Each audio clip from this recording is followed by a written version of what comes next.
পবিত্র ঈদ উল ফিতর উপলক্ষে সৌদি আরবের পূর্বাঞ্চলীয় প্রদেশ দাম্মামে কসবা প্রবাসী কল্যাণ সমিতির উদ্যোগে সাংস্কৃতিক অনুষ্ঠানের আয়োজন করা হয়।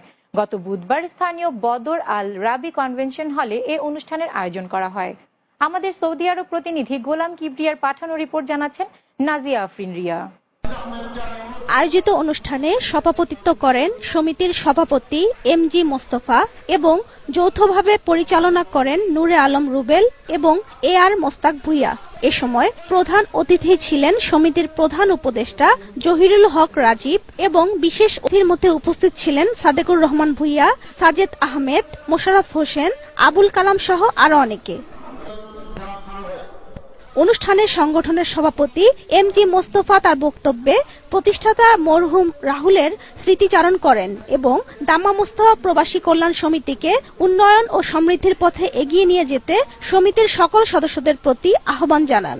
দাম্মা মোস্তফা প্রবাসী কল্যাণ সমিতির প্রতিষ্ঠাতা সভাপতি যিনি ছিলেন আমাদের রায়তলার বিএম রাহুল ভাই, আজকে একটা সংগঠন আমাদেরকে উপহার দিয়ে গেছেন, যার কারণে আমরা বছরে মিনিমাম 1-2 সবাই একসাথে হইতে পারি, বসতে পারি, আমাদের মনের ভাব প্রকাশ করতে পারি, এলাকার খবর জানতে পারি।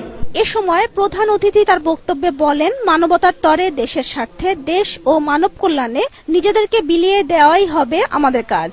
এই সমিতি একটি ভ্রাতৃত্বের বন্ধন যা আমাদের সমিতিকে সামনের দিকে এগিয়ে নিয়ে যাবে। আমি আপনাদেরকে অনুরোধ জানাবো যাতে আপনারা আমাদের পাশে থাকবেন, আমাদের এই পথ চলাকে আরো দীর্ঘায়ু করবেন এবং আমাদের মাঝে যারা বিভিন্ন সমস্যায় জর্জরিত রয়েছেন আমাদের পাশে এসে এই সমস্যাগুলো উপস্থাপন করবেন, যাতে আমরা বিভিন্ন সময় বিভিন্ন হেল্প করতে পারি এবং গরিব দুঃখীদের পাশে আমরা দাঁড়াতে পারি। এতে আরো বক্তব্য রাখেন ফারুক খান, মোহাম্মদ শাহিন, আতিক হোসেন দানা, ওহিদুর রহমান সাগর, কবির হোসেন, বাসির ভুইয়া, নজরুল ইসলাম সহ আরো অনেকে। বক্তারা প্রবাসে বাংলাদেশিদের সাম্প্রদায়িক সম্প্রীতি বজায় রাখতে এবং কসবা জেলাকে মাদক সন্ত্রাস মুক্ত রাখা সহ দেশের সুনাম অক্ষুণ্ণ রাখতে দলমত নির্বিশেষে সবাইকে ঐক্যবদ্ধ হবার আহ্বান জানান।